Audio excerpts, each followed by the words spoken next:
Hello, hello! Marion Blin, coach et mentor de créatrices et de créateurs de leur vie. Aujourd'hui, c'est mon 60e jour de mon challenge 100 jours de live. Et je sors d'une après-midi intense où j'ai travaillé sur un projet qui devrait sortir, je ne sais pas quand, qui me tient beaucoup à cœur et qui... Hello ma chiquette! Et qui en fait, pour lequel j'ai fait ma première collaboration. Alors au sens propre du terme, hein, c'est pas une collab rémunérée ni rien, c'est juste que voilà, j'ai travaillé avec quelqu'un que je suis allée chercher, qui est très particulier, et donc voilà, c'est cet après-midi que nous avons travaillé sur le projet que j'aimerais ensuite proposer. Donc voilà, je sors de ça, donc c'était à la fois beaucoup d'émotions pour moi, qui suis émotionnelle, mais également je sors pleine d'énergie, pleine d'enthousiasme. J'espère que je vais pouvoir vous proposer ça bientôt. Et donc aujourd'hui, j'avais finalement envie de venir en live pour parler, parce qu'en fait, nous sommes 2 semaines après notre mariage avec mon partenaire. J'avais fait un live où il y a un peu moins de 2 semaines, on s'est mariés. Et j'avais envie un petit peu justement de raconter à peu près, voilà, presque 2 semaines après, ce qui s'est passé autour de nous. Encore une fois, pas pour raconter notre vie, mais juste pour illustrer en fait cette façon-là de pouvoir finalement faire des choix qui sont alignés avec nous et d'ensuite s'affirmer avec au monde. Donc quand je dis au monde, c'est envers les autres, notre entourage, etc., dans la durée, etc. Et avec cette histoire de faire confiance que ceux qui nous aiment, tôt ou tard, comprennent.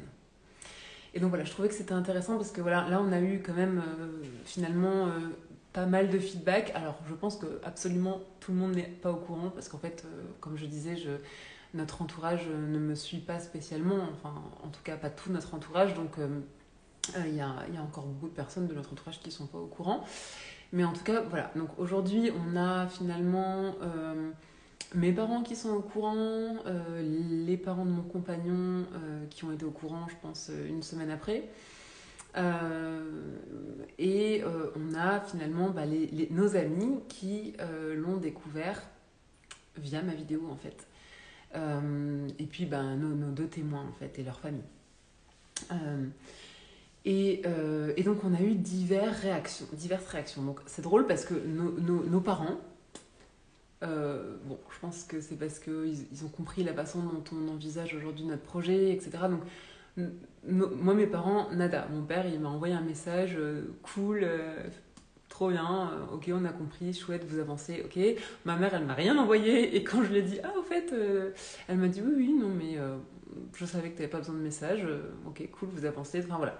Et pareil, les parents de mon compagnon, il a fallu un petit peu leur expliquer, mais ils ont vite compris le truc, et voilà. Et puis, finalement, on a eu des personnes qui nous connaissent, enfin des potes, mais qui ne sont pas spécialement intimes, qui du coup se sont pas sentis, voilà, comment dire, peinés ou offusqués qu'on ne les ait pas prévenus. Qui eux, bon, ok, ils ont entendu le truc, ah ok, c'est comme ça que vous le faites, bon, ok, original. Ok, mais bon, de toute façon, voilà, ils pensaient pas forcément qu'ils auraient dû être spécialement informés, donc voilà. Et finalement, les réactions les plus fortes qu'on ait eues, ce sont celles de nos amis les plus proches. Et en fait, ce qui nous ont partagé, c'est que finalement, ils avaient été, bon, certes surpris, qu'ils comprenaient complètement notre façon de faire, qu'ils la respectaient complètement, mais qu'ils étaient... Coucou maman! Qu'ils étaient... comment dire, qu'ils étaient finalement un peu surpris et également peinés finalement de ne l'apprendre qu'a posteriori, de ne l'apprendre que par ma vidéo par exemple, ou par justement l'un de nos témoins a posteriori, et qui en fait ils auraient aimé juste qu'on en parle avant. Et donc voilà, moi ce que je vais illustrer là, c'est comment nous, jusqu'au bout, on est resté alignés dans notre façon de faire ce choix-là, et ensuite de l'assumer et de le partager en fait à ceux qui nous sont chers. Donc en fait, ce qui s'est passé, c'est que moi, quand j'ai eu ces retours-là, évidemment, j'ai pris le soin d'écouter la personne. En général, voilà, des amis très proches, donc c'est ce qu'on a fait chacun de notre côté, mon partenaire et moi. On a pris le soin, évidemment, de recueillir, d'accueillir en fait l'émotion de la personne, ce qu'elle nous a confié. Ben voilà, je t'avoue quand même, j'étais surpris et puis un peu peinée de l'apprendre comme ça, etc. Et évidemment, l'idée, c'est pas de nier cette émotion. Si la personne a ressenti de la peine, un peu de l'incompréhension, en fait, c'était pas du tout ce qu'on voulait provoquer. Donc là-dessus, voilà, moi personnellement, je dis à ces personnes-là, j'ai dit, je suis désolée d'avoir provoqué ça, parce qu'en aucun cas c'était mon idée à la base, mon intention.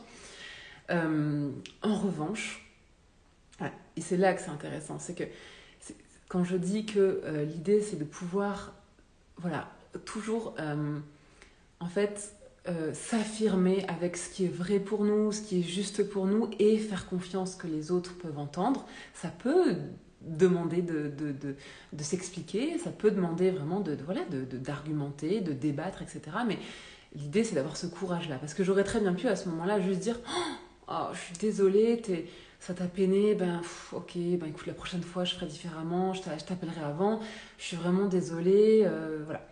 Et en fait, ce qui était juste en moi, intérieurement, quand j'entendais ces discours-là, c'était ok Marion, t'entends que cette personne-là à qui tu tiens, et tu sais qu'elle tient à toi, elle a été peinée. Ok, ça je vais pas le nier. Mais tu sais qu'au fond, ce que tu as fait, c'était aligné, et tes intentions, elles étaient justes avec toi. C'était exactement... Pour toi, c'était ok de faire ça. Pourquoi? Et donc je me suis... à chaque fois, je reviens à mes intentions quand j'ai fait ça. Est-ce que j'ai fait ça pour faire un effet waouh, pour faire un effet de surprise, pour surprendre les gens, etc., pour faire mon intéressante? C'était pas mes intentions. Mon intention, ou alors tout simplement, est-ce que j'ai fait ça pour dire ces personnes-là, je m'en fiche, moi j'avance, je fais ma life, et puis ces personnes-là, je tiens pas compte de ces personnes, elles sont pas assez importantes pour moi pour que je les informe? Non, à aucun moment c'était notre intention. Donc ce que j'ai fait, c'est que je me suis reconnectée à ça. Et donc ce que j'ai pu, moi en tout cas ce qui m'est venu de répondre, c'est j'entends ton émotion et j'en suis désolée parce que c'était pas mon intention. En revanche, si je n'ai pas pris la peine de t'appeler avant pour te prévenir, c'est parce qu'en fait, réellement, ça ne faisait pas partie des choses importantes que j'ai envie de partager avec toi. Et réellement.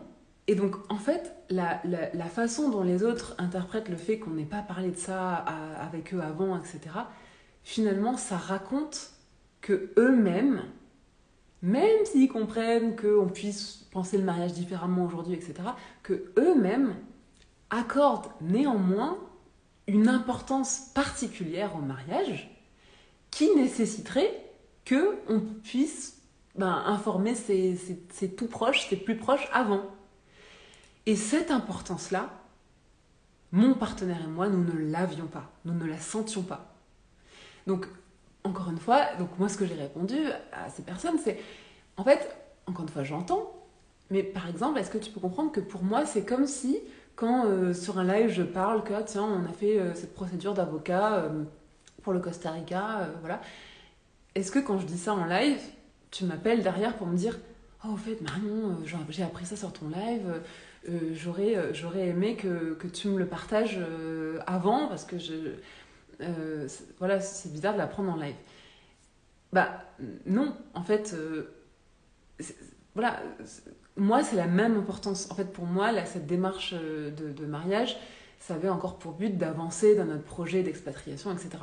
Donc c'est l'importance que nous on y a mis, c'est le sens que nous on y a mis. Donc pour nous, ça n'avait pas suffisamment d'importance pour que on puisse réellement appeler ou en parler plus qu'autre chose à nos proches, en fait. Et donc, le fait que ces proches-là, même quand j'expliquais ça, me disaient oui, mais quand même, je comprends, mais l'apprendre par YouTube ou quoi, c'est dérangeant. Et en fait, voilà, l'idée c'était vraiment de dire est-ce que tu peux juste saisir à quel point c'est dérangeant pour toi parce que encore une fois, c'est toi qui mets une importance particulière sur le mariage et que réellement, si tu comprends que pour moi, ça n'en a pas plus que ce que je fais tous les jours et pour lesquels je t'appelle pas, eh bien, si tu veux bien comprendre ça, tu comprendras qu'en fait, en fait, si j'avais pris le téléphone avant pour t'informer, je l'aurais fait uniquement en me disant le mariage, c'est important du point de vue de la société, donc il faut que j'appelle mon ami, mon meilleur ami, ma meilleure amie, etc. pour la prévenir. J'aurais agi en fonction des conventions de la société qui, en l'occurrence, ne sont pas celles qui m'animent. Encore une fois, je ne suis pas contre les conventions, il y a certaines conventions qui m'animent. Moi, j'adore fêter Noël. Voilà, j'adore fêter Noël. Depuis que je suis petite, je fête Noël dans la maison en plus familiale. Ça fait partie d'une tradition, d'une convention. C'est une convention que j'adore, donc voilà. Donc je ne suis pas contre les conventions, encore une fois, mais en tout cas, cette convention-là du mariage pour lesquelles on informe tout le monde, en tout cas on informe nos proches, etc., c'était pas une convention qui m'animait en l'occurrence dans ce cas-là. Et donc, si j'avais dû faire ça, j'aurais dû le faire au nom de la convention sociale qui est que on ne se marie pas sans informer ses proches, etc. Pas celle qui me parle. Et donc, c'est ça que j'ai pris le temps d'expliquer. Et évidemment, c'est pas j'ai pris le temps parce que je suis gentille, j'ai pris le temps parce que évidemment que c'est cool d'agir en fonction de ce qu'on veut, mais l'idée c'est que tout le monde s'y retrouve, que les gens puissent comprendre aussi pourquoi on fait ça et qu'on ne fait pas ça en dépit de ce que, par contre, des valeurs des autres. Donc moi j'ai respecté le fait que la personne elle ait réellement été peinée. Je respecte complètement que pour la personne ça ait plus d'importance que pour moi, mais je demande à la personne de pouvoir entendre que si je l'ai pas prévenue, c'est parce que ça n'avait pas du tout la même importance qu'elle peut y mettre. Et finalement, je me rends compte que, voilà, quand je disais, moi, ma conviction, c'est que l'idée, c'est de faire des choses qui nous ressemblent, pour lesquelles on se sent aligné, et de faire confiance que tôt ou tard, les gens qui nous aiment comprendront. Et bien c'est là qu'on voit le tôt ou tard. C'est-à-dire que voilà, il y a des gens qui ont compris tout de suite. Voilà, ma mère, elle m'a même pas fait de message. Enfin voilà, on en a parlé après, mais voilà, direct, elle m'a dit oui, bon oui, je sais bien. Et il y a des gens qui, en fait, ils ont compris, mais après explication, après qu'on ait eu des conversations, mon chéri en a eu avec ses amis, moi avec mes amis. Bon, et il se trouve que a priori, à l'issue de ces conversations, ces personnes-là ont compris, en fait. Mais il aurait pu se produire que même nos amis n'aient pas compris à l'issue de cette conversation parce que, par exemple, eux-mêmes vraiment avaient une perception du mariage vraiment très forte et qu'ils avaient vraiment, vraiment du mal à comprendre la nôtre et du coup à accepter qu'on ait agi comme ça. Ça aurait pu être possible. Et dans ce cas-là, encore une fois, l'idée, c'est que de faire confiance que tôt ou tard, les gens qui nous aiment comprennent. C'est-à-dire que j'aurais pu comprendre qu'en fait, qu'on ne comprenne pas.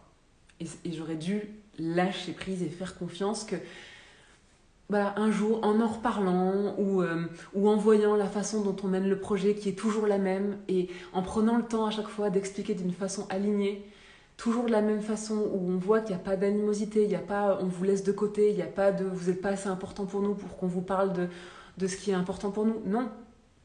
Moi, mes amis, ces mêmes amis-là qui m'ont partagé cette réaction, les choses qui sont importantes pour moi, clairement, elles peuvent vraiment ne pas avoir de doute, clairement, elles sont informées. Et donc, si elles ne sont pas informées là, c'est parce que ça n'avait pas cette importance-là. Et donc, à force de voir ça, de constater ça, que je vais les appeler pour un truc qui, du point de vue de la société, serait beaucoup plus banal et beaucoup moins intéressant, beaucoup moins important, mais qui est important pour moi, voilà, c'est une façon de leur montrer que, non, en fait, je suis ce que je dis. Tu as cette importance-là qui fait que je te confie ce qui est important pour moi, et ça, en l'occurrence, ne l'était pas. Voilà. Et donc, je fais confiance que tôt ou tard, les personnes qui m'aiment et qui sont emmenées à rester dans mon entourage comprendront. Et comprendront, j'ai du mal à le dire. Voilà, donc c'était pour illustrer ça, c'était pour illustrer en amont, voilà, comment on a géré le truc, comment on a géré le truc le jour même, comment j'ai fait mon live pour illustrer. Encore une fois, j'ai fait mon live sur ça, pas pour faire mon intéressante, mais parce que je trouvais que c'était un sujet qui forcément était illustré énormément, comment on pouvait agir en dehors, au-delà des conventions. Et maintenant, je viens en live pour illustrer comment on peut continuer à s'affirmer au-delà des conventions, même quand la réaction des autres nous challenge, en fait. Parce que je sais que, même mon partenaire qui n'a pas la même énergie que moi, ça l'a un peu déstabilisé parfois, que ses amis lui disent « Ah, mais quand même, c'était un peu dur. » On nous a fait cette remarque aussi pour le choix de partir au Costa Rica. Il a eu un ami qui lui a dit « Tu sais, ça nous fait bizarre quand même que tu nous en aies pas parlé avant, que tu nous aies pas inclus dans ton projet, etc. » Et là, pareil, l'idée c'est de réellement se reconnecter à nous, nos intentions. Et notre intention, c'était de mettre de la clarté sur notre projet. On n'avait pas de clarté, on n'avait pas les réponses. On ne savait pas où est-ce qu'on allait s'expatrier, on ne savait pas comment. Et c'était trop tôt pour nous de s'exposer aux projections, aux peurs des autres, aux questions des autres auxquelles on n'avait pas de réponse. C'était trop tôt pour nous d'aller s'exposer alors qu'on n'avait aucune certitude ni sur ce qu'on allait faire, ni sur est-ce qu'on se sentait de le faire. Et donc aller s'exposer trop tôt aux projections des autres, c'est quelque part prendre le risque d'être déstabilisé par les peurs des autres. Et donc, encore une fois, de ne pas forcément suivre ce qui nous anime, nous, en fait. De vouloir répondre à toutes les inquiétudes des autres. Et vous allez faire comment pour obtenir la résidence et pour travailler, et est-ce que vous êtes sûr que vous avez raison de quitter votre job, et pour votre bébé, et en fait, si on s'était on avait perdu notre temps à essayer de répondre à ces questions alors qu'on n'avait même pas nous-mêmes encore toutes les réponses, on n'aurait jamais pu aller au bout. Et de la même façon, le fait aussi que si on avait partagé ça dès le début, c'est-à-dire il y a 1 an et demi, alors vous savez, on essaie d'émigrer d'abord en Nouvelle-Calédonie. Pendant 6 mois, la Nouvelle-Calédonie, ça n'a pas marché. Donc si jamais on avait communiqué là-dessus, pendant 6 mois, on aurait répondu aux gens « ça marche pas, ça marche pas, ça marche pas ». Je vous parie qu'au bout de 4 mois et demi déjà, je pense qu'on aurait abandonné. Parce qu'à force de... En fait, le cerveau, il marche comme ça aussi. Il faut de temps en temps, il sente que ça avance pour pouvoir se rebooster en motivation. Et donc, si constamment on est rappelé à notre échec temporaire, bien sûr, mais en fait, c'est hyper compliqué de retrouver la motivation. Et si à chaque fois qu'on prend le téléphone avec des gens à qui on n'a pas parlé pendant 1 mois et demi, qui nous disent « Alors, votre projet de Nouvelle-Calédonie, non, ça fait 6 mois, ça a échoué, du coup, on se reporte sur le Québec, et ça pendant 6 mois. » Et donc, si pendant 1 an, on avait dit aux gens « oui, on essaye, mais ça marche pas, etc. » Franchement, on l'aurait pas vécu pareil. Alors que là, on a avancé, on s'est découvert à travers ce projet, etc. Et petit à petit, on a trouvé ce qui nous correspondait vraiment. Et quand on a eu un go, genre synchro, et genre c'était clair, etc., et qu'on a su répondre à comment, et qu'on était complètement alignés, nous avons informé les gens autour de nous. Et ainsi, en fait, les projections, les peurs, etc., on avait déjà nos réponses. Peut-être pas les réponses qui correspondaient, qui rassuraient tout le monde, mais on savait que nous, on était finalement inébranlables par rapport à ce qui nous fait sens. Et donc c'est à ça que j'invite, c'est s'écouter, faire des choix qui sont alignés au-delà des conventions. Ça peut être dans les conventions, ça peut être au-delà. Et ensuite continuer à s'affirmer dans ces choix en se reconnectant à nos intentions premières. Pourquoi on a fait ça comme ça? Et faire confiance que les gens qui nous aiment comprendront tôt ou tard. Voilà. C'est une façon d'illustrer ça quelques semaines après notre mariage. Voilà, et bien, c'était ce que j'avais envie de partager ce soir. Merci à Magiquette et à ma maman qui sont deux personnes extrêmement importantes dans ma vie d'avoir suivi ce live. Et sur ce, je vous dis à demain.